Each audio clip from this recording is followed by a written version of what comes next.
Good evening, nerds. Welcome, ladies, gentlemen, and starfangs to that 6+++ show. I am your host, Lois Men, an Eldar pirate on a quest to talk about nerdy things with his friends, and I'm joined tonight by three of the wonderful 6++ team. We are talking about events today, the state of the UK event scene. It's changed an awful lot over the last couple of years. There's loads of things to talk about, both good and challenging, and we're going to be getting into those tonight and inviting you, the chat, to have your say as well, because we're very interested to know what you think. You know what we do. It's a live show. There'll be chatting in the chat. You can have your say in there. We'll do questions towards the end, so do chuck questions in if you're interested in having them, and all that good stuff. I'm going to introduce our cast of players, and then we'll get into it. He's bottom right. He's dressed in maroon. It's Chris Tull, our captain. Chris, how are you? Very well, thank you. It's the final week before half term. It just. So we are counting down. We've got a break the rules day on Friday, so that's fun.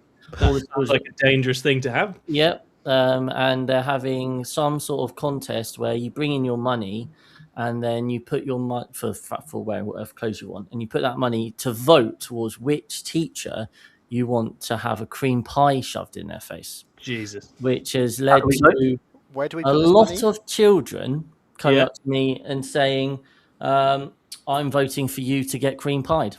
Yes, there you go. So that's the thing that's happening. Are we, the public, able to influence that vote in any way, or is it? Well, we do have a GoFundMe, Tom. And to donate, I'm sure we could work something out. But yeah, so that's exciting. Can't wait to be cream pied on Friday. It's a dream come true. Wonderful, wonderful stuff. Excellent. I'm also joined tonight. You can see him in bottom left. You might not recognise him because his beard's gone. It's my sensei, Scrivo. Scrivo, what's happened? Where's your beard? I was so committed to the role of being an orc war boss at a murder mystery on Saturday that in the frustration of trying to paint myself green, I didn't like how my hair was looking and the fact that orcs don't actually have beards. So I ended up shaving it off and within minutes was in mourning. So, yeah. I enjoy the idea of an orc war boss at a murder mystery. He doesn't feel like the most useful character in training. I think he did it. Yeah. I'm pretty sure he did it. The irony of it all is everyone else thought the wrong person, and I guessed correctly because I was listening. And who was it? It was the Dark Angel Interrogator Chaplain. And was it? Get out! I was like, they were like, "Is this?" The clue was that he was secretive, and I was like, "What's the Dark Angel then?"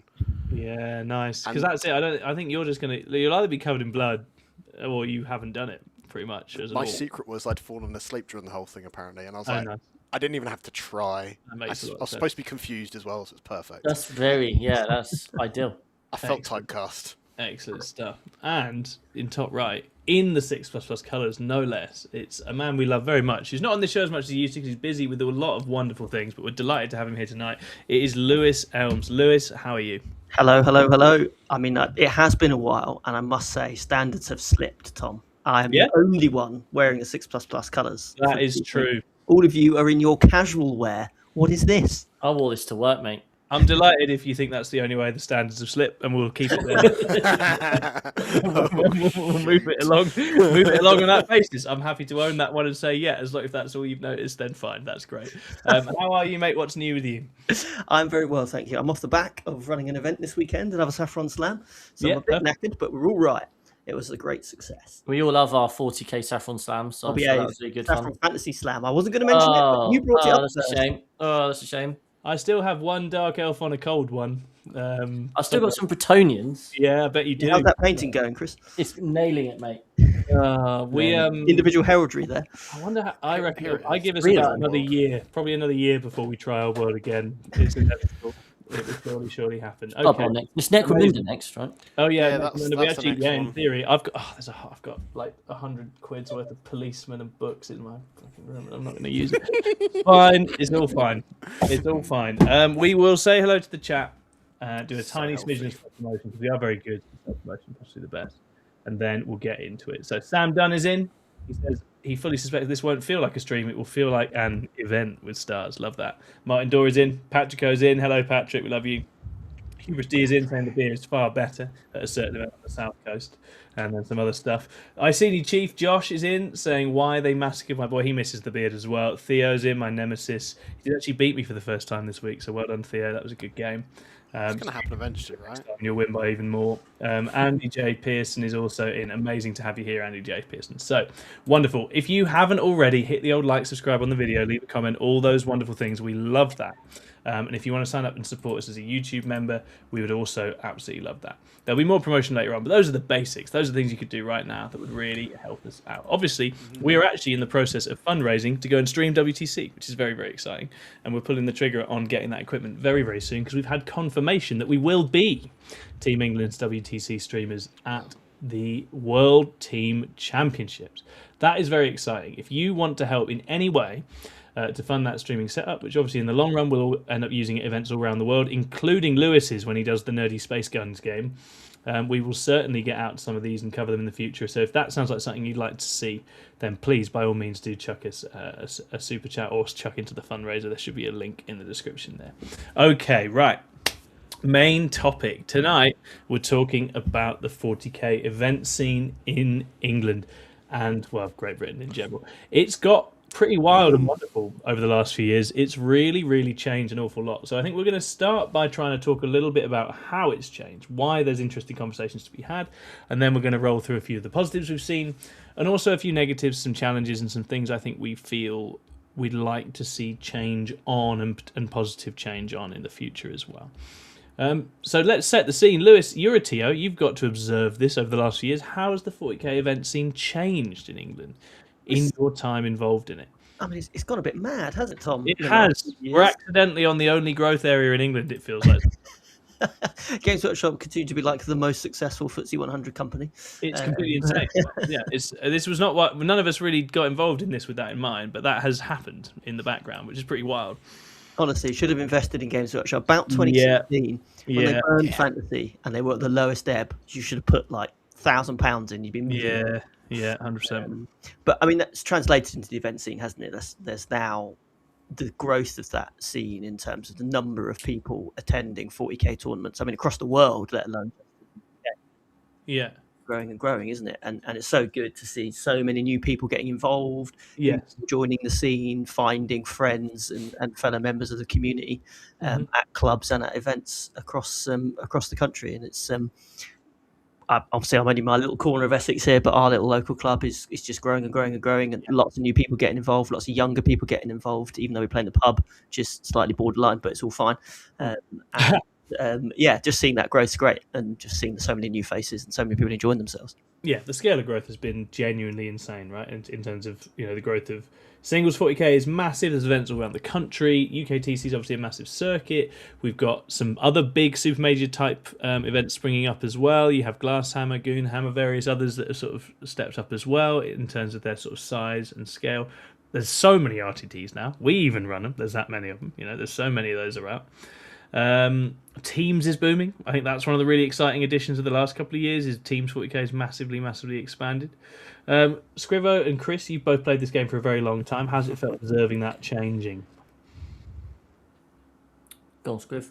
So when I first got back into the hobby, I would say if there was a GT and that was a big impressive thing, it was once every 6 months someone would run an event like that, and you would be lucky if it got anywhere near 100 players. Yeah. Now the baseline seems like it's essentially, if you're doing a GT, you're going to be getting kind of close to 100 without even trying, and there's the people there for it, and there seems to be the hunger for it every week. Yeah. I can remember when I first got, you were kind of first in the scene local to me, Tom.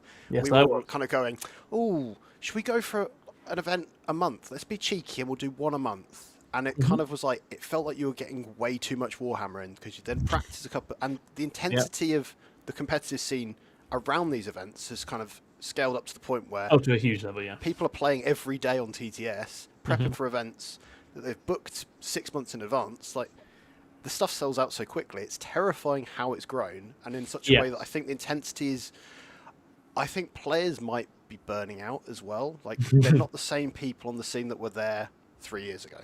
Yeah, I think that naturally age out of it as well. That I think rotation, in some respects, is really interesting, and this is where I'd be first to say I'm not like alive to like who the new teams and new content and new people coming through is, because I've not changed the roster of people I listen to or talk to much, right? So I imagine just as we were newbies a couple of years ago, there will be lots of other new things that have sprung up and new channels and new groups. And as you say, you get teams, like Sigil going really, really deep at the ITT, right? That's a team that wasn't really on the radar a couple of years ago, and things like Carnage as well. There's tons, and as you say, intensity I think is the right word. I think that's probably the thing that links both the good and the bad things we're going to talk about, is the degree of intensity of the change and how much of it is happening. How about you, Chris? What do you reckon?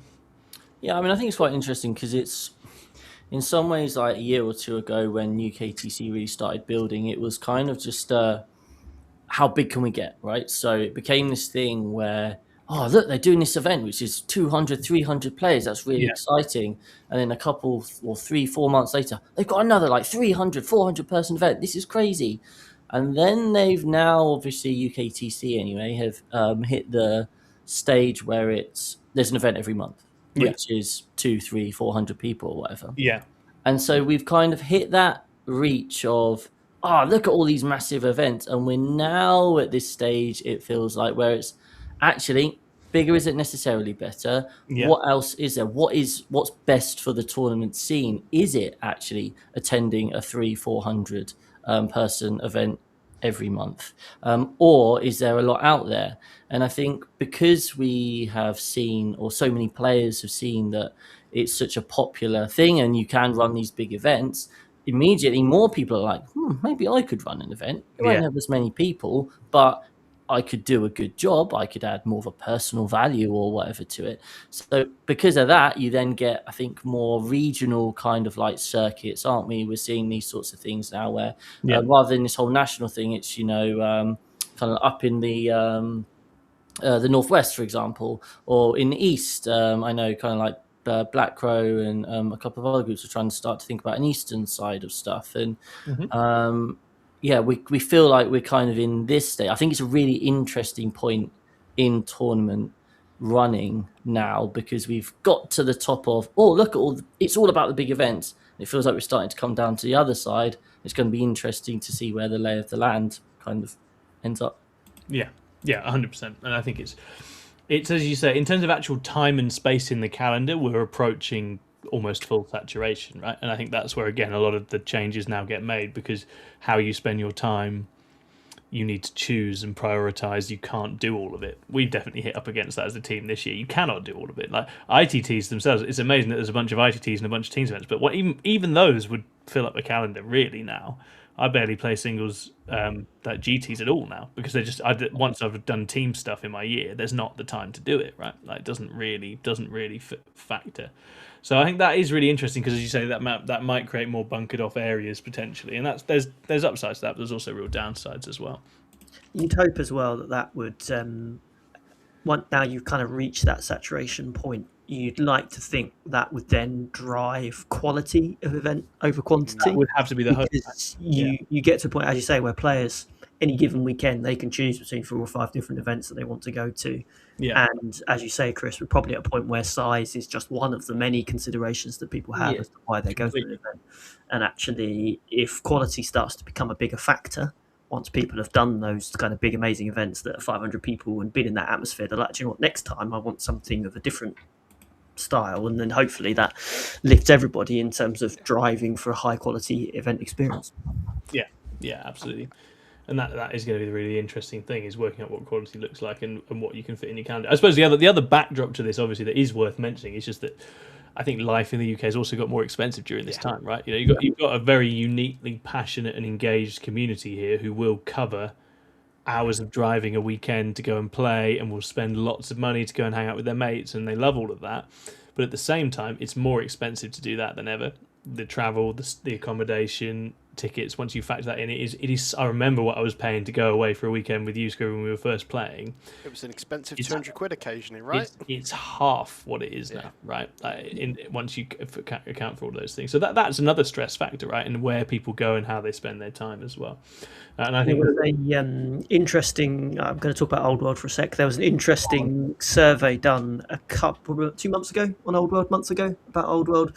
They surveyed like the event going community, and one of the guys that did the survey does like stats analysis as his job, and economic analysis as his job, and he was trying to measure the economic impact of the Old World on the UK economy. Yeah. And was coming up with, and this was kind of excluding people buying models or buying paint or anything like this. It was literally just going to events. Yeah. It was something like players on average will spend between the ticket and accommodation and food 250 quid on average on a weekend. You times that by the number of players, and this is just old world, and it was something like £1 million in the UK economy just from hotels and food and tickets. And you think how tiny the old world community is compared to 40k, and what an event community that's 10, 20, 30 times the size is bringing economically around the UK. And as you said, you kind of joked about it earlier, it's the only force in the UK that seems to be growing. But I think we're now at a point where this is noticeable impact. I completely agree, and I think for me that's my big concern about 40k in general over the next few years. Is it is now too economically successful not to draw the attention of people who don't know it well, don't love it well, aren't primarily going to it for the love and the passion and the community like all of the people we know were, and the entire communities that we're networked into are all people that love the game and love the people and love all aspects of it. There's now so much money in it that not every actor in that world is going to be motivated by those things, and that's where a lot of the challenges come from. Is you're just going to have businessmen, right? And what happens when businessmen are competing with one another? It all gets a little bit different and darker and harder. And that's where I think the community themselves have to be really on it with knowing what they value and what they want, and not walking into encouraging the wrong kinds of behavior and patterns, right? We do this with GW all the time, right? We're not afraid to tell off Games Workshop when they do some rules we don't like, or put models out we don't like, or overcharges for things. So we do call that out plenty, and the community has various ways of pushing back against that. I think it probably has to be the same with TOing, right? But anyway, before we dive into the more constructive criticisms, let's think about all the positives that have come with this few years of big change and big growth. What are some of the positives, Lewis, as you see it? So what I've seen from Saffron events, and admittedly my events are much more geared to trying to create a slightly more chilled experience than you might experience elsewhere, but the level of sportsmanship, despite the growth, I think remains high. Yes. Across my events anyway, in my experience. And I'm seeing even really experienced players, say, coming to Saffron, happy to take my events in the manner in which they are intended, and happy to be more chill and be part of a more relaxed sort of community feel event. And that doesn't appear to have changed despite the growth at the moment, at least what I'm seeing.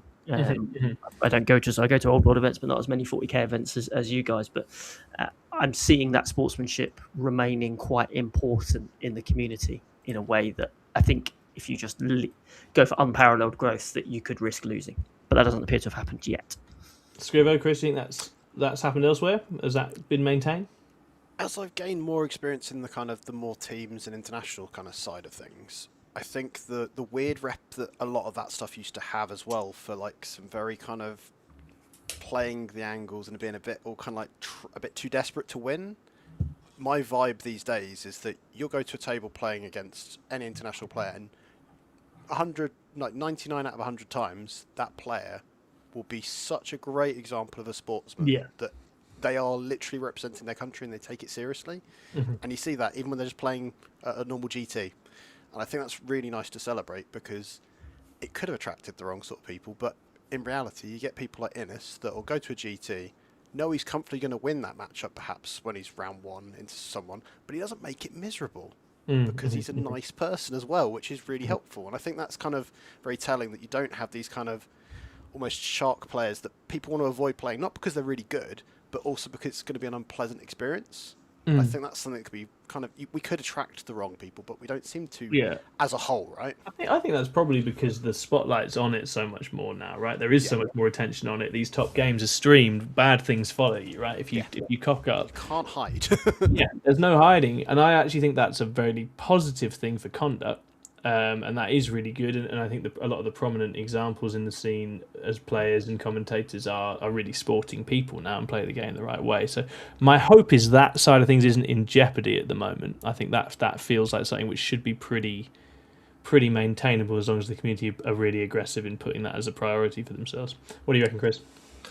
Yeah, I mean, let's face it, when you're not in the tournament scene, there's always that reputation that, tournament gamers are tryhards and blah, blah, blah. And now that we are so heavily in the tournament scene, I genuinely don't know what the perception is anymore. Yeah. It's quite hard for me to comment in terms of, well, what about those non-tournament players? Do they all still think we're a bunch of douches, or do they actually, or has the perception kind of like changed? I don't know anymore. But I mean, I think, as you guys have all said, like at the end of the day, the tournament scene has massively grown. I'm still not playing into douches. Like I'm still having ITT just gone. Had a lovely time. 5 great games. Like everyone I play are still lovely. And yeah, of course you hear stories, but all the main naughty people kind of, it's just, it's the internet, content creation, all that sort of stuff. You just get booed out, don't you? Go play other game systems. People won't have you. TOs talk. TOs share. They don't want you at their events. People get reputations, and it's kind of like bye-bye. And so, especially if you want to be a successful player these days, you can't have a bad reputation, really. It just closes too many doors for you. So, kind of like, it feels, as Lewis says, it feels like counterintuitively is still in a really strong position, sportsmanship in general.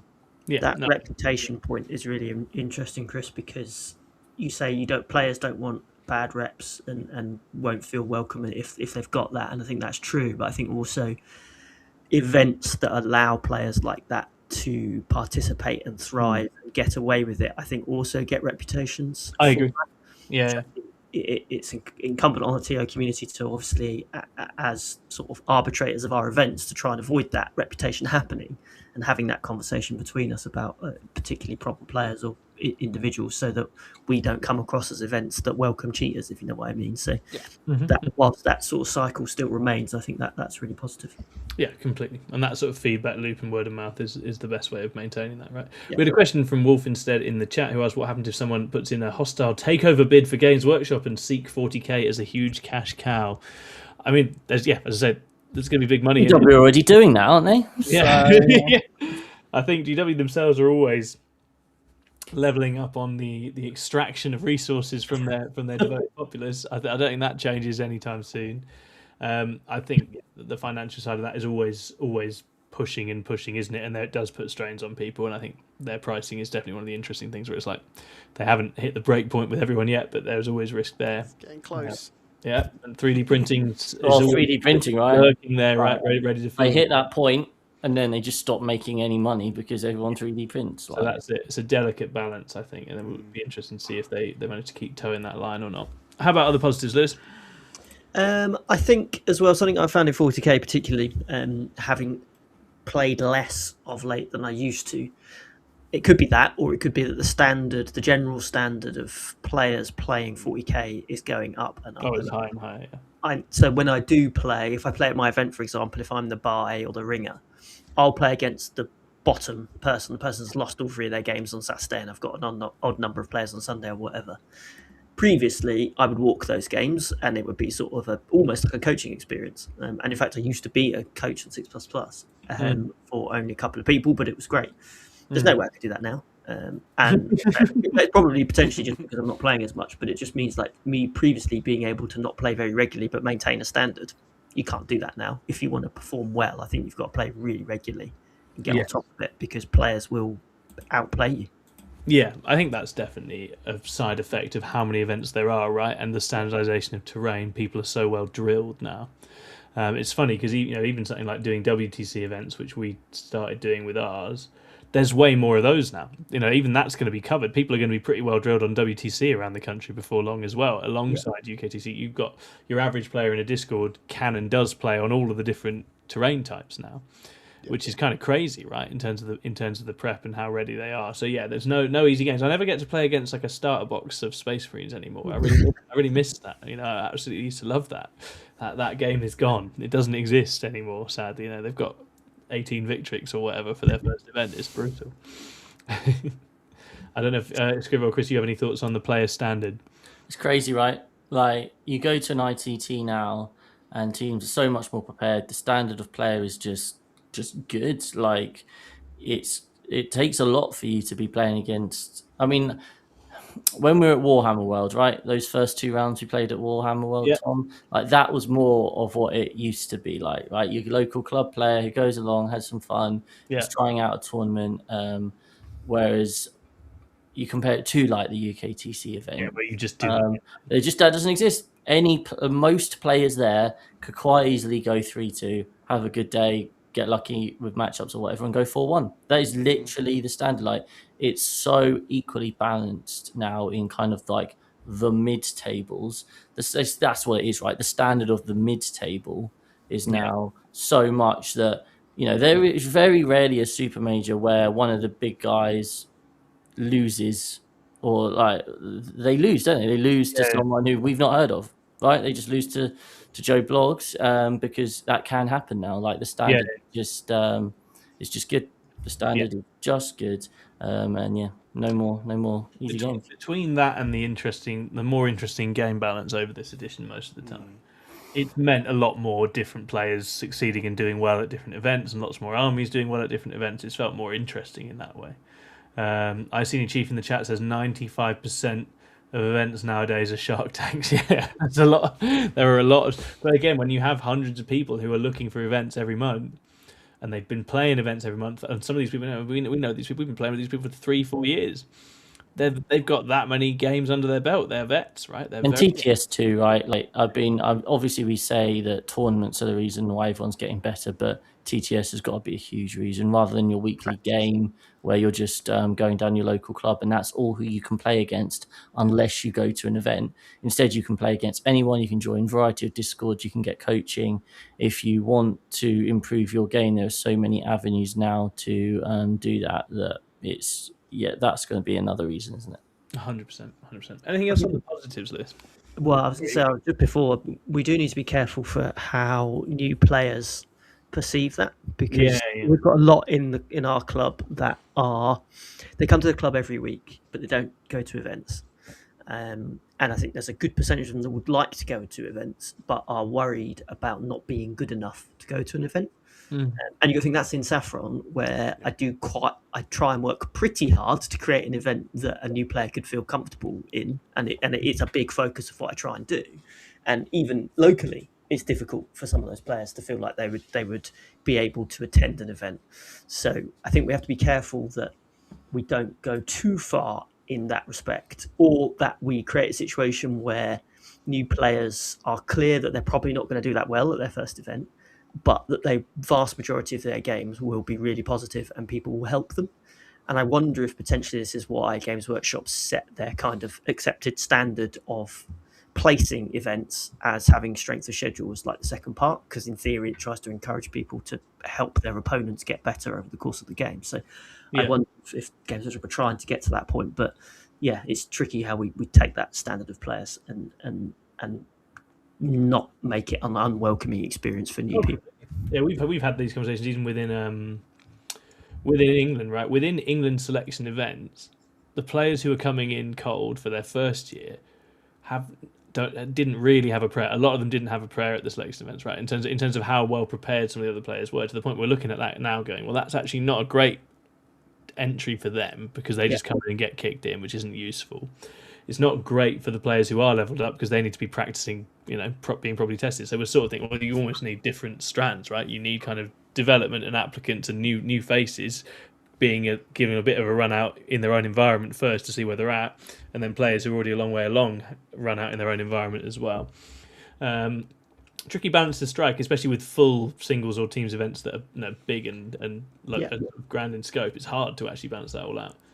A positive that this kind of development and kind of general standard progression has kind of produced, though, is that there has been then, as a result, a lot more events that are run for specific purposes, rather than it being just, I'm running a GT, fill your boots. There's now beginners events, there's narrative events, there's more casually minded events like the Saffron ones where it's very much sports led. So there's this whole kind of thing now where, because it's all kind of pushed up and the super majors kind of sit at the top, and then there's this kind of gap where people go, actually, I kind of want to hit that instead. And I think that actually really has helped the community as a whole as well, because there's often an event that suits your want as well, especially if you aren't just going, right, I want to try and score the 4-X result because I've got this really cool faction that I'm really good at because I've played it for 3 years.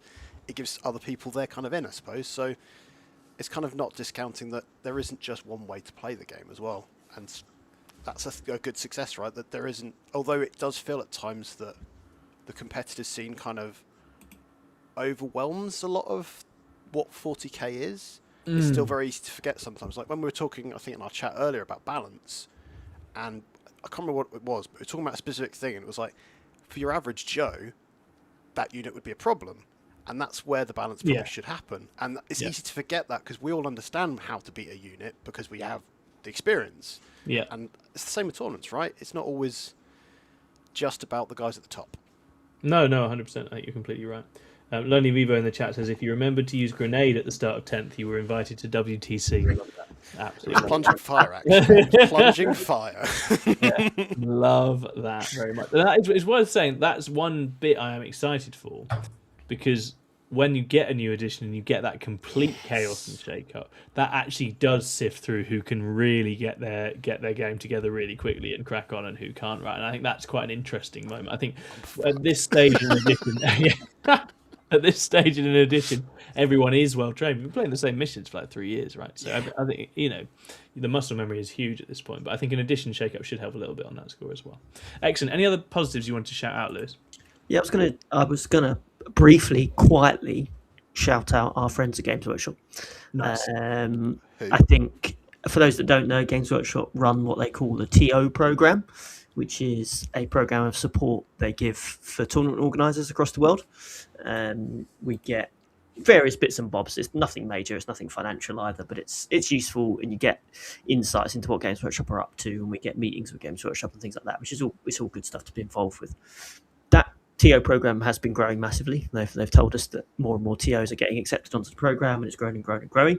And it looks like potentially we'll be seeing a proper 40k events website calendar sort of setup coming soon, like a proper official one, which will be really, really positive. It sounds like the ITC rankings website is due a major upgrade, a sort of professionalization in terms of getting GW's branding on it and all that sort of stuff. Yeah. And they've recently started automating all of the TO token, ITC token process, which for anyone that's not a TO, when you run an event, you have to apply for that event to be a part of the ranking system of whatever ranking system you want, whether it's UKTC, ITC, Kent, East of England, whoever it happens to be. Games Workshop working with BCP have automated that process now. So if you're an approved TO, you don't have to do anything. It just goes, boof, as soon as you put your event up, go straight on the ranking system, job done. Oh, that's cool. In terms of admin faff for a TO, that's great. And you can just crack on running your events, and you don't have to worry about applying for tokens, because previously the ITC, there used to be a UK rep that you had to contact to go, I'm running an event, please can I have a token? And then you had to manually wait for them to give you the token, and you had to put the code in, and it was just an absolute nightmare. And actually now having that after the event.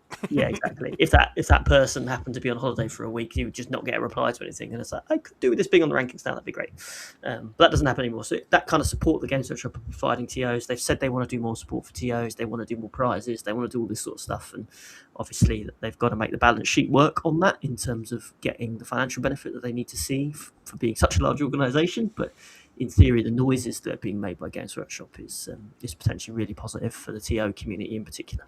Yeah, we'll come back to that, because that's all still early stage changes, isn't it? And rankings is perhaps one of those things on our list of areas to improve. But that would be cool. I think a more cohesive, linked up national calendar and global calendar and rankings integrated with that, and GW themselves as the people whose game it is, having a very active role in that. And things like Worlds have been flagship events for that, haven't they, really? We're seeing the kind of GW kind of integrating itself and also introducing a bit of circumstance, and they went full Willy Wonka on it, right? Golden tickets everywhere. I like that. I think that was nice. It created a load of hype and magic and mystery, and it made people think Atlanta was somewhere you wanted to go, and I think they achieved some really impressive things with that. But there's so much more you could do given the scale and the excitement and the money involved, right? So hopefully they'll continue to be ambitious. Great. All right. Do we have anything else on the positives, or should we get into our constructive criticisms? Crack on. Let's do it. Right. It's not all happy, is it, Lewis? It's not all been hunky-dory in the event scene as it grows and gets more and more competitive. Not necessarily. Mostly positive. I'd say overall positive. Overall, we're eternal optimists, but that doesn't mean there aren't things we can improve. We can have a whinge, but just take that all with a pinch of salt, because everything that we said as positive massively outweighs this. And I guess probably first thing for me, and this is probably me just being someone that likes terrain a lot, but I think this is a wider thing. I think terrain quality at events could do with a big upgrade. Now, I'm not talking about people that are just setting up, getting off the ground, because I know how expensive terrain is. Believe me, I really know how expensive terrain is, especially nice terrain. But that kind of innovation we've had over the last few years in these balanced layouts, where it's a fixed layout on all the boards, have been obviously really great to ensure that sort of competitive scene can grow rapidly. But Jesus Christ, grey spray painted MDFLs need to get in the bin. I think we're beyond that now as what could be a decent set of terrain, even if you want it to be competitive. I think we can do a lot better as a community for that. Yeah. And I think we've seen evidence that even within the realms of the standardized kits, like UKTC or WTC or GDubs, you can make that look nice. Like there are ways to make that look much nicer. I got very excited by the Kill Team stuff when that arrived, because I think Kill Team has demonstrated better than any other GW game that you can have incredible terrain that does a competitive job, right, Scribber? I mean, you have more expertise on this than me. The reason why that works, though, Tom, is it's Games Workshop led. It's the box you buy, and that is the terrain you always use for that game. So the problem we have at the moment is Games Workshop don't produce a terrain set, or even like really a functioning terrain range for TOs to lean on. That's the biggest challenge, right? We can moan at TOs for not buying Games Workshop stuff or having pretty stuff, but when you're having to go hunt out third-party stuff, it's quite an unknown kind of thing. And I think that's why people play safe and go, I'll buy the MDF stuff, it's cheap. And it's a known quantity, and that's the problem. We had this at the end of, I think it was end of 8th. We had the GameMap.eu stuff. We had the like cake stand style. I remember that well. Thing. Yeah, what was that supposed to help? Who did that cake stand help? Nobody. It never protected anyone. You could get 5 people in on a little indent. I remember well. I could hide like a freaking Cabalite in there, and then that was about it. Like nothing else. And so it's just, to me, it means that, like we were chatting about looking forward to another edition. If terrain gets a glow up in the rules, I think that will then help influence the community as well, because if terrain functions better, because look at good examples of the UKTC format, the whole weird not being within an inch of a ruins wall, that just makes such a weird interaction, and that shouldn't be kind of something that the terrain imposes in your game, right? It should just work. And it doesn't in other games, so that's a challenge I hope they fix. I think they'll need to achieve what Lewis does with his event, where you have genuinely different settings. That's what I like about Kill Team. I look at a Kill Team event, I can see like 4 different battle zones happening. That's awesome, right? You're inside, or you're in a junkyard, or you're in whatever.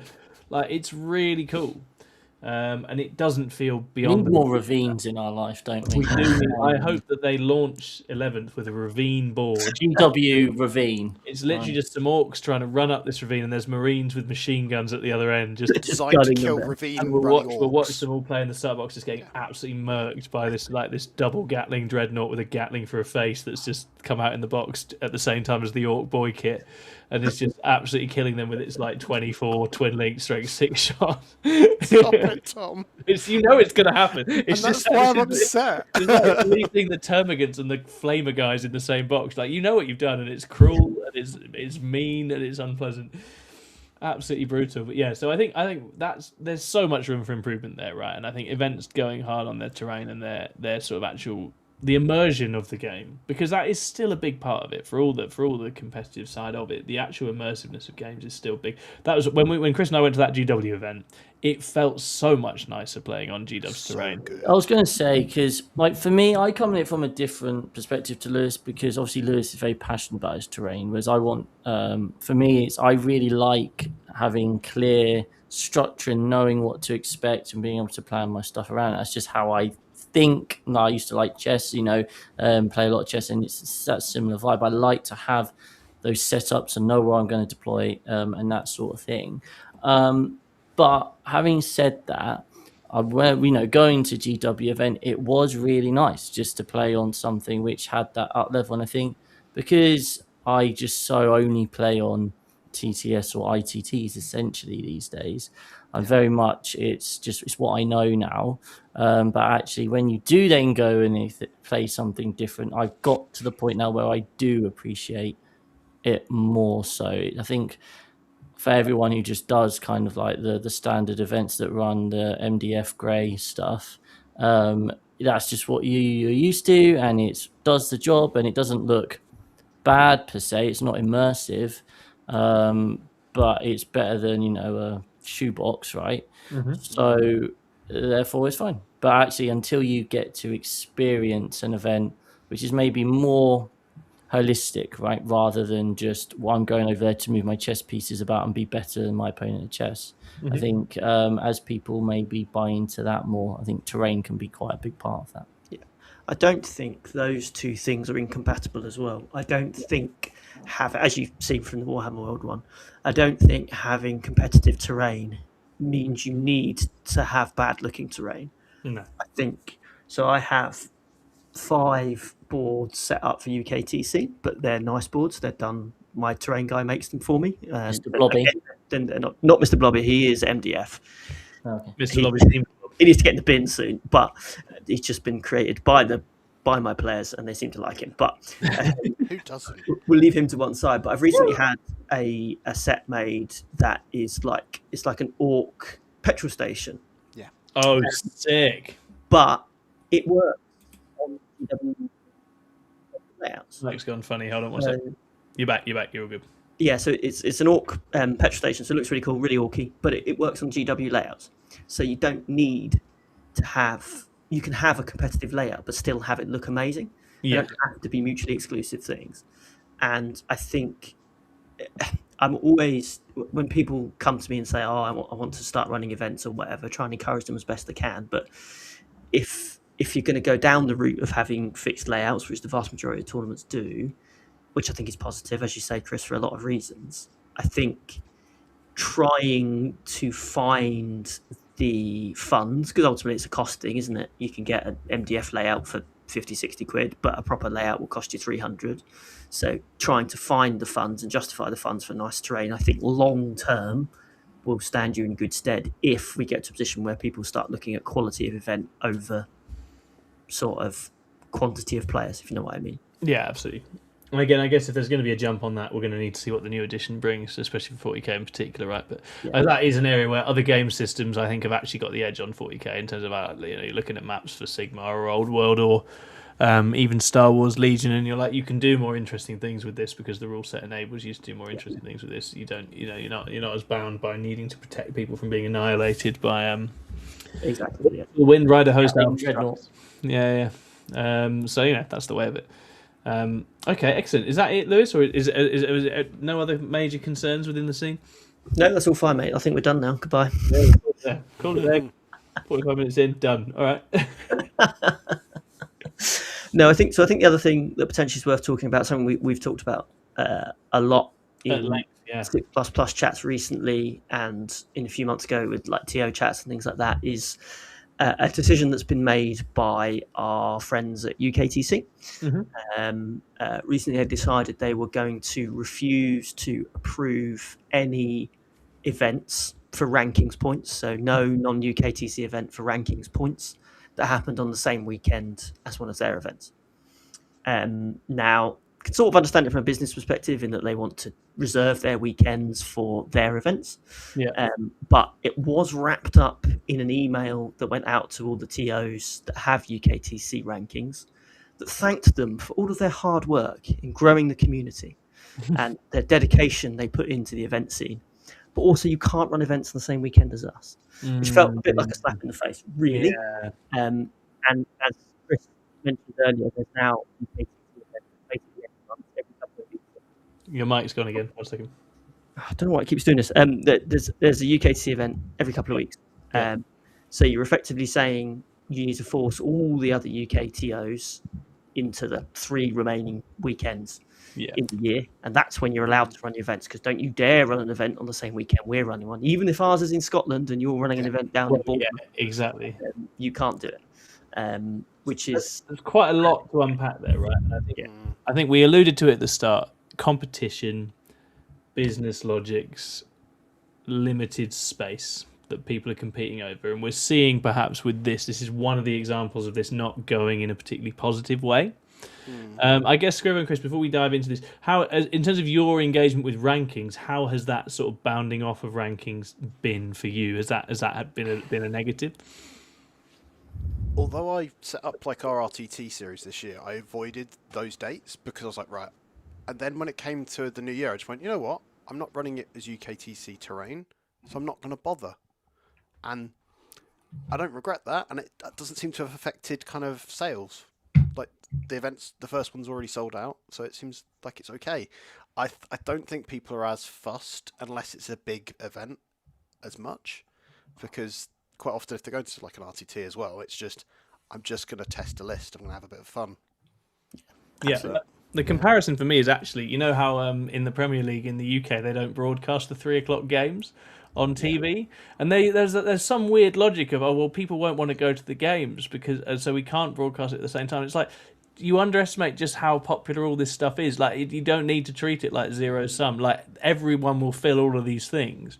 And someone who wants to go to Saffron on a weekend isn't the same as someone who wants to go up to Leeds and play in a super major, right? At the end of the day, there is enough space to fulfill all of those.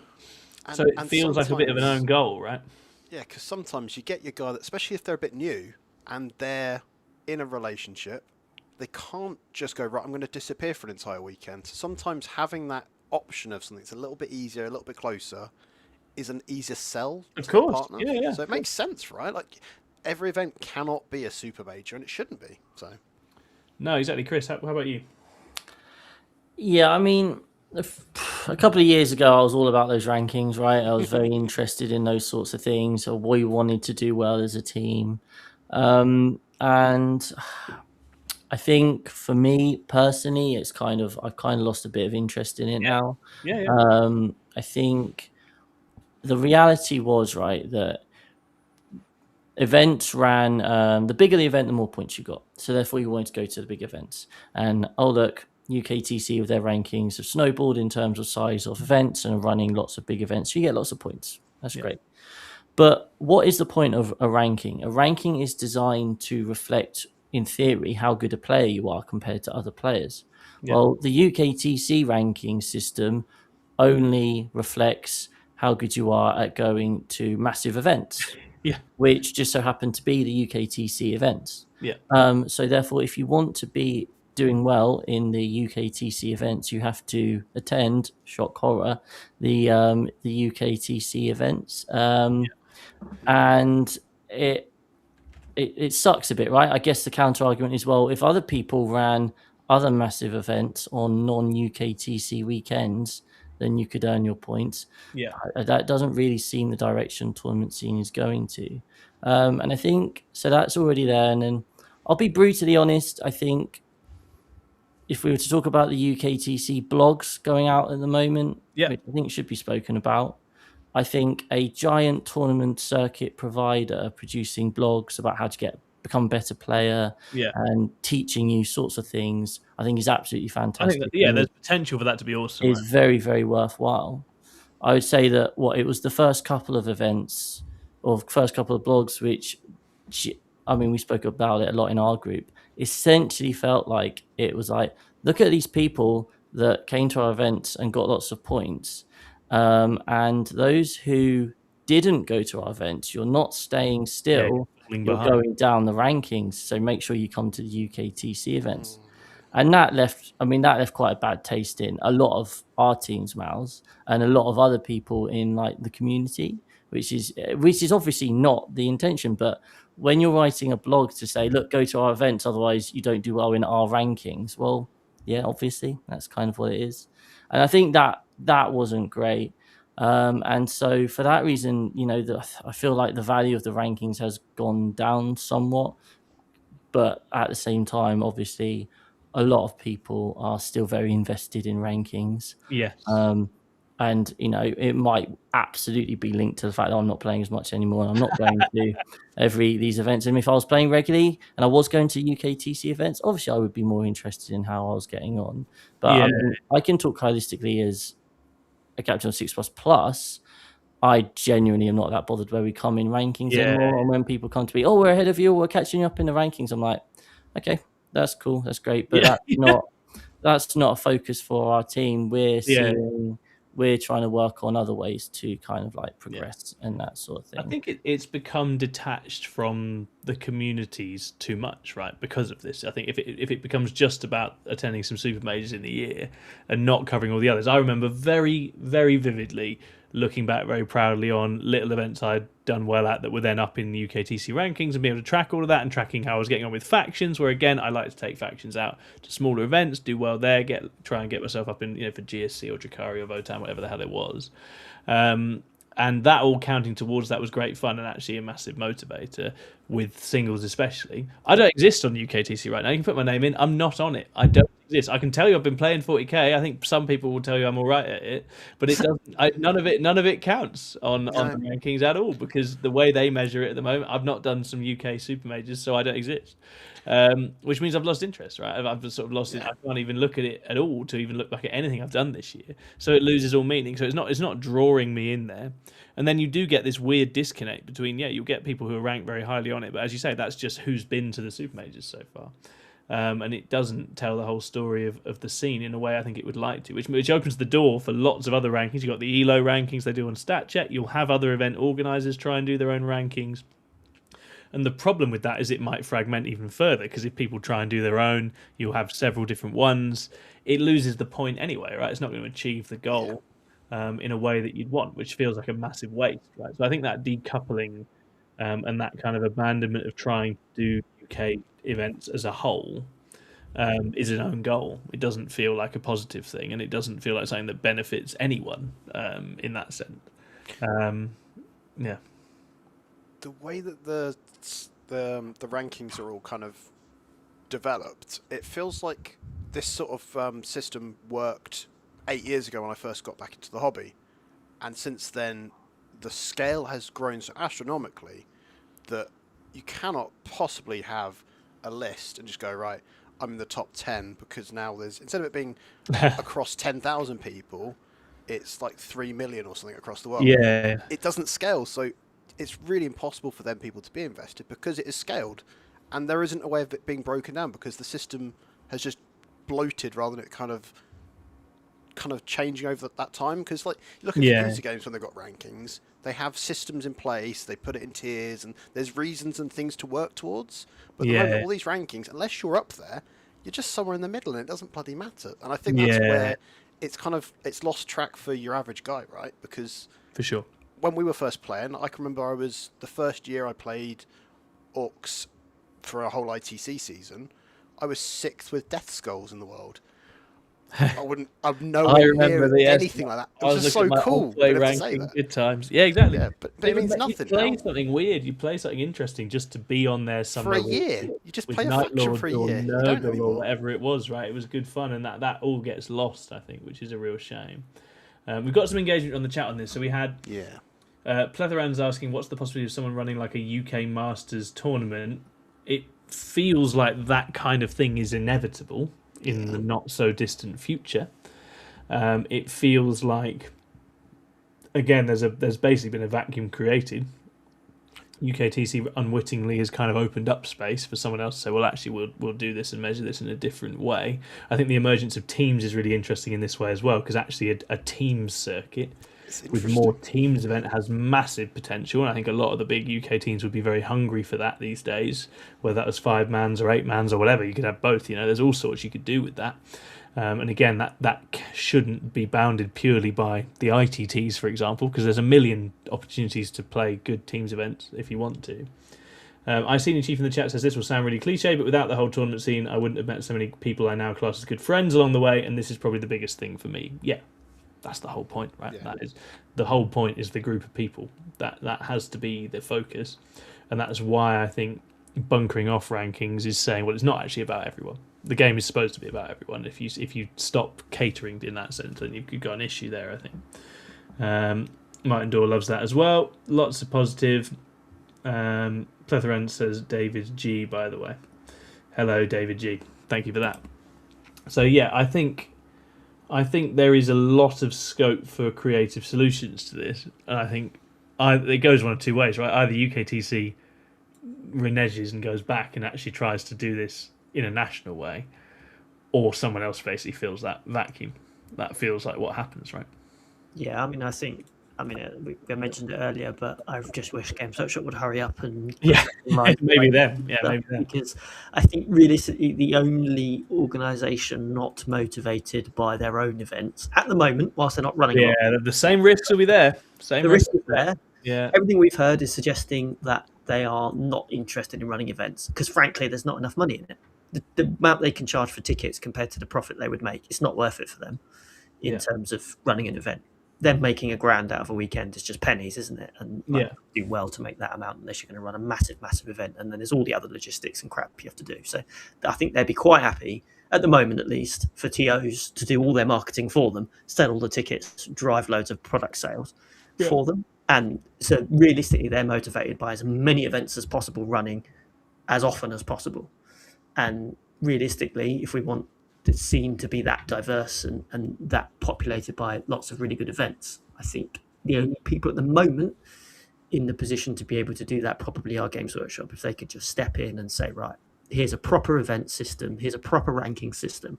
We've got teams rankings, we've got regional rankings, we can set up RTT rankings, and we do it globally, regionally, and everyone. You get your little login with your Warhammer account, which is what they want to do. They want to tie it all to your Warhammer account. So you log into My Warhammer, you see your rankings, you see everything in there, you see all your Warhammer Plus stuff, all the things, lots of money on. And ultimately, it's all centralized through that. And I think, given what UKTC are doing, and as I said at the start, like from them as a business, they want to get as many people into UKTC as possible. They don't particularly care about little events or community events, or frankly, even sort of growing little local communities. That's not really their interest because they're a business at the end of the day. So I can see why they've done it. Don't like it, and I've got rid of any UKTC rankings on any of my events, even on weekends where I'm not clashing with them.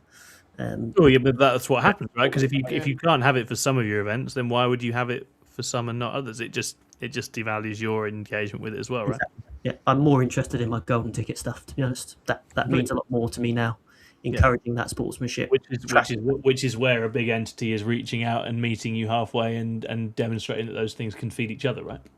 Absolutely. That's what the golden ticket team is a great example of the success of a big overarching structure can benefit and have a really positive engagement with all the other things that make this seem what it is, right? Small events feed bigger events feed smaller events. You have a few months where you really want to be Mr. Super Major and you play some Super Majors, and then you're like, this sucks now, I want to go and play something weird locally. And then you go back round full circle. I know, because I've done that on a yearly basis many times. So it happens, right? And it does all feed into each other.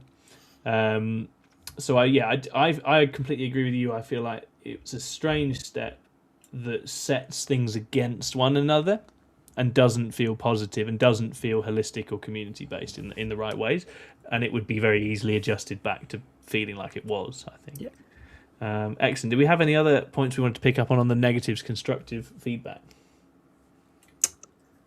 So I guess I was thinking as well, it kind of ties into those blogs, but some of that marketing behavior we've seen of late has been feeling quite aggressive. If you're a smaller organizer.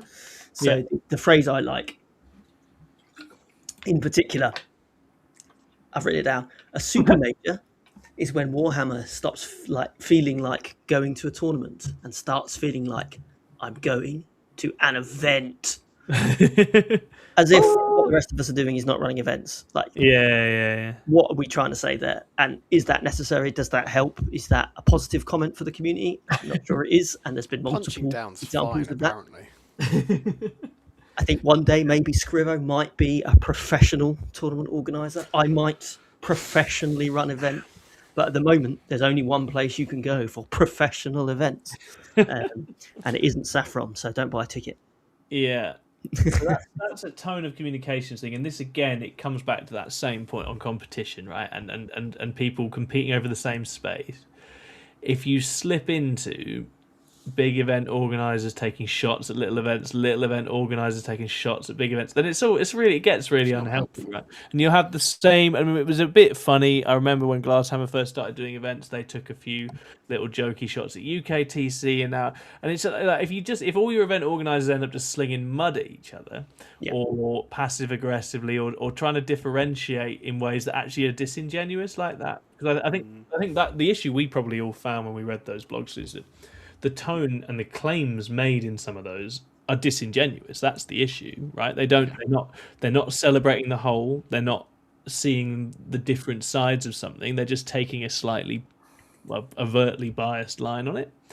And that doesn't come away feeling nice for anyone. And it also starts reading in a slightly dystopian way, right? It's not true either. Yeah, that's the point.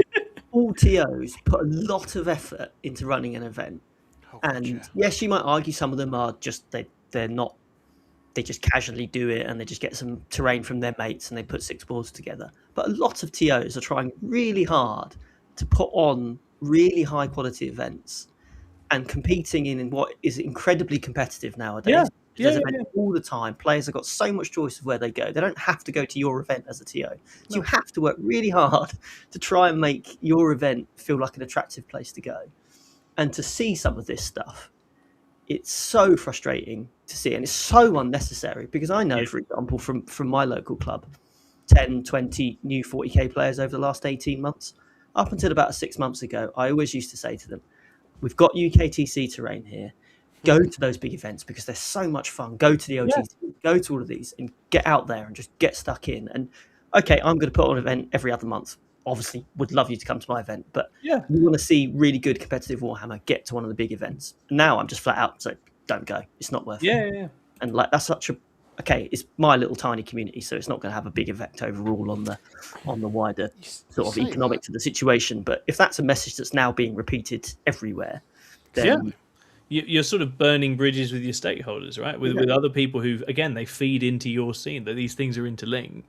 And if you deny that on your side, then you're just putting walls up, really, aren't you? And that's not healthy. And as I say, we're only going to have less weekends. There's only going to be more events, as far as I can see, until we hit some sort of full saturation point. Yeah. So how events talk to one another and about one another is really important, and it needs to keep that. I think I remember when it was with our channel when Scary came on for us, right? It's no fucking reason for Scary to come on our show. It doesn't do anything for him. We had like 1,000 views on a video. He did that because he thinks that, putting that positive energy out everywhere all the time is the way to do it. And that's how he has grown, and what he's done has grown, and that's what he gives back to everybody else. And I was very influenced by him in how he does things, and I think we've tried to do that very much, and you try to do that. It's about putting good energy out to everyone, encouraging everything everyone else does, and then it's that rising tide carrying all boats, right? And that's how it has been, but it feels like people are now trying to siphon bits of the tide off for themselves, which, as King can attest, is not actually very easy to do, right? It's not a very easy thing to control the tide. You just end up looking a bit silly. So I think there's an element of that going on as well. Absolutely. And I've always viewed smaller community events, regardless of mine or not, wherever you happen to be, as feeding events for those bigger ones. I think, especially for newer players, which ultimately your long-term future, if you want to grow your own event, is actually if they're struggling with feeling comfortable coming to a 20-player event or a 30-player event or a 50-player event, they're going to really struggle going to a 400-player event if that sort of is already overwhelming enough. So actually come to a couple of smaller events and go, well, I feel confident now, I'm going to go to a bigger event. And if you kind of break that link by not encouraging the smaller events that ultimately for you are not going to be that profitable, then I think you in a few years' time, you see those new players stop going to big events, or you see a disruption in that, which I don't think helps Games Workshop. I don't know how much Games Workshop are even paying attention to this, but if they are, then I can't imagine they see there's anything positive. People starting to attack each other. I don't think that's helpful. No, exactly. It's not what we want to see. What positive comes out of it? And Davey in the chat has highlighted both dimensions of this, right? They played a huge role in making the scene what it is. Everyone bought their terrain. Everyone worked with them on making their token great. I completely agree. It was a huge part of coming up as a competitive player for me. UKTC is huge for lots of us. A lot of the people in the content world, their careers were made on it, right? Their names were made on it. So much of what we have done has been made in UKTC. We're very grateful to it in a whole bunch of ways. But that gratitude has to be mutual, and it has to be fully kind of holistic and recognizing the entirety of what the scene is, right? And you can't now start pretending it's something it's not, or drawing lines where they don't exist. And the more of that happens, the worse the event scene will be, really. I think you don't want to end up with regional competitions and rival competitions, and I think that my worry is you end up with a sort of breakaway response to this. But it comes back with horrible things, and then it escalates. Everyone just ends up slinging mud around, and nothing nice or positive comes out of it, right? No, absolutely. Yeah. I don't know. That for me, that feels like we're just on the precipice of that at the moment, and it doesn't feel yet like anything that can't be reversed or smoothed over or adjusted has happened yet. We're not in a world where irreconcilable differences have happened. But what is very clear is that events and TOs need to think very carefully about the energy they're going to carry forwards, right, and how they deal with one another and the example they set. I feel like in the immediate short term, it's all the other event runners in the UK have the opportunity of, well, how do we relate to one another? Because that's still very much within their power. And then in the long run, the question is, how does Games Workshop relate to us? How does UKTC relate to us in the next edition? How does that all link together as well? And is there a way forward which recognises everyone benefits from this, and there's no need for it to feel exclusionary or sort of hierarchical, right? Absolutely. There's plenty of space. After I'd calmed down from being a little bit kind of angry, it made me kind of remember why and what reason people come to my events that I've run for. Is like, I make it a welcoming place that I want to be known for and give that reputation. And that's how I marketed them as well. And it very much was like, well, actually, it should be just business as usual. Like, if someone else is getting a bit snipey and a little bit aggressive to each other, I've just got to hold the line and just be like, well, actually, I'm just going to keep doing what I do well. And then people remember that because they'll go, actually, that looks inviting still, rather than it just being about, it's that age-old thing of like when big companies start getting a bit sassy with their social media. Like, it can backfire so quickly. Oh, yeah. And that's exactly what this is. Like, this isn't like a Wendy's sort of situation where Twitter's going off the boil because they've said something funny. This is someone that's clearly not a marketing professional doing it, and it shows, and it's a little frustrating to watch because it's that there's big money in it. What you put out there is immediately screenshotted and shared around thousands of people. So mention Discord as well, right? Yeah. Like, that was a big thing last year. They introduced Discord, which is great. There's thousands upon thousands of people going to UKTC events, and having a community Discord is a fantastic idea. Yeah. That Discord is now, after maintenance, only a place where they share updates, and you can't comment on stuff, right? The reason is because they were getting so much negative feedback. And that's surely got to be alarming for them, that they've had to they've basically taken away the community voice. They've just gone, no, not listening. And that doesn't seem right, really, does it? Sometimes you've got to wear it on the chin, right? And I think that's a bit disappointing, I think. Yeah, you have to be accountable and receptive to feedback, right? And it's the only way forwards, really. So we will see. I think it's going to be interesting to watch it develop. I think the reality is it's the same as, we've talked about how sportsmanship has leveled up. We've talked about how player standard and conduct has leveled up. TO and event standard and conduct is something to which TOs and events will be held. The player community is still the single biggest, most powerful voice in this, because they're the ones who decide which halls get filled, where tickets get bought, where the excitement and the energy is. If the entire content and community world decides, actually, we're not bothered about this because we don't like the energy it's putting out, we're going to channel that into other things, then that's a net loss for them. So I think I probably have faith that in the end this can improve the same way that sportsmanship has improved, because people, the vast majority of players in this game, want the right things, and aren't afraid to kind of push for that. So I think I'm still optimistic on this, but I think it's important, isn't it, that we recognise actually in the last few months there's been a bit of a tonal shift it's not the direction we'd like things to go, and it needs to be checked, I think, to an extent. It's not the first time there's been a bit of a foobar from what is now UKTC. So the first or second year of LGT, they had that horrible terrain situation, but they learned from it. They progressed and they fixed it.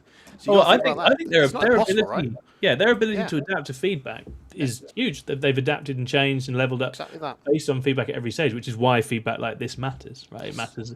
So if you're in the community, I think it's important to have your voice on. If they ask for feedback every event, you can tell them. Yeah. You can say, we don't understand why the tokens have been bunkered off to just your Super Majors. We don't understand why the tone in the communication seems to be taking aim at smaller events. There's no need to differentiate in like hostile language, and don't try and market this as a sort of fear of missing out enterprise either, because there's no need for that. Because if there's one thing I'm not afraid of missing out on, it's another UKTC event, because there's just going to be another one. I feel like I can fall out my door into it's like one. buses. Yeah, exactly. Pick a UK city that's not had much love in 20 years. You'll find one. That is there. You say UK, Tom. You mean English? Yeah. Well, I mean, that's the other structure, Edinburgh, right? Yeah, say Edinburgh now. First one. Yeah. And so that's an interesting example. So Scotland's event scene, that's levelling up, that's evolving massively. How's that going to go with UKTC with a foot in Edinburgh? How is Scotland's scene going to develop?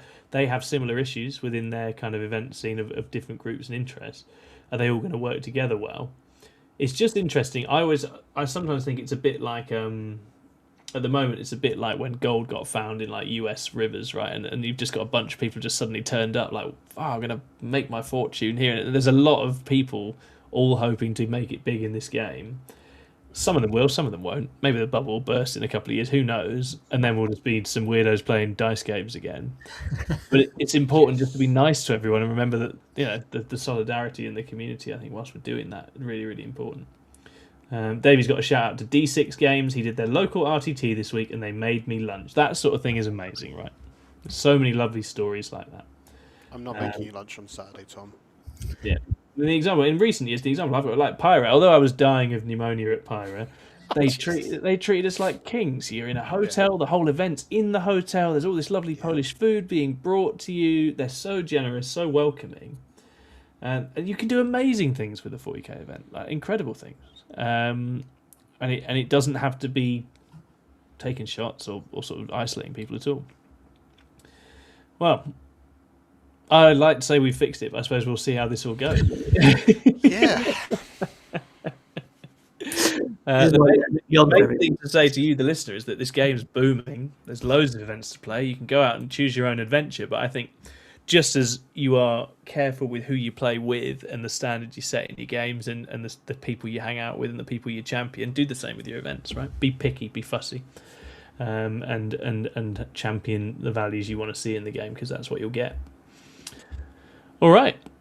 Any closing remarks from anybody else? I guess, give your TOs feedback as well. Yes. Yeah. The only way we get better. Yeah. Especially the little get guys. feedback on every single event, positive and negative, and it's incumbent on me to try and make changes. And sometimes you get it right, sometimes you don't. But I think don't stop giving that feedback, even if they stop you from being able to comment on Discords or whatever. I had a Discord to be able to comment on it, but I can't be asked to run one. So yeah, don't leave comments on our videos. We will delete them. No, actually, we love your negative comments on our stuff. We'll have a little giggle about it behind the scenes every time we get it. We wouldn't want it to not come in. We're not.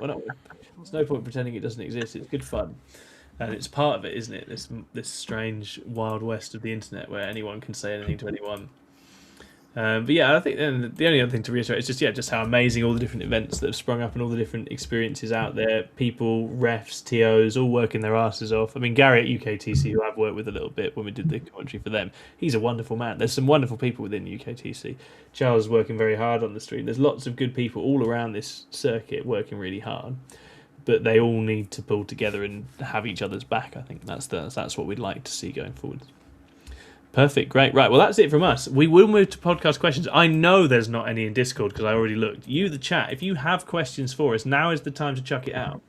Okay, before we wind down and go away, to give the chat a small chance to get some comments or questions in, I will just ask Scrivo, John, and Lewis, what do you think of all the new reveals and releases? We've had some Eldar rules, the Corsairs rules have been previewed today. Any thoughts on any of that, or Huron and his CSM boys? I'm waiting for Cathay. I'm Come on, sure the next you are. release of Cathay is coming. My understanding is that you're a meta-chasing prick. unpainted Cathay's woman. overpowered, apparently, from a couple of thumbnails I Not saw. anymore. Oh, it's been nerfed, has it? All right, They fine. fixed it. Okay, good. But yeah, what do you think, Scriv, Chris? Is the new uppy downy just redeploy 3 units? Yeah, it is It's a very interesting. popular thing, right? Yeah, Ariel getting that is quite interesting. And if you run him in a Jakari detachment, you can redeploy 6 units between him and Malice, which is quite fun. They don't need more tricks. Ariel does look fun. He looks really cool. I think his rules look good.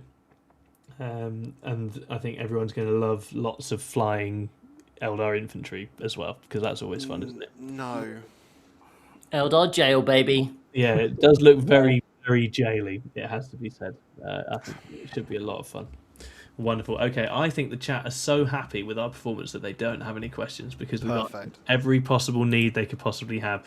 We are 6++. We love you very much. Go and attend a Saffron Slam event if you haven't already. You won't regret it. It's a wonderful time. Lewis, so nice to see you again. Thanks for coming on. No, thanks for having me. I appreciate it. Well, you know, great. I've enjoyed it. Family, ain't you? Your family. So we'll always have you on. Family. That's it from us. Man. We'll see you in a week, I guess. You know, watch all our other stuff. Bye. We love you. Bye now. Go.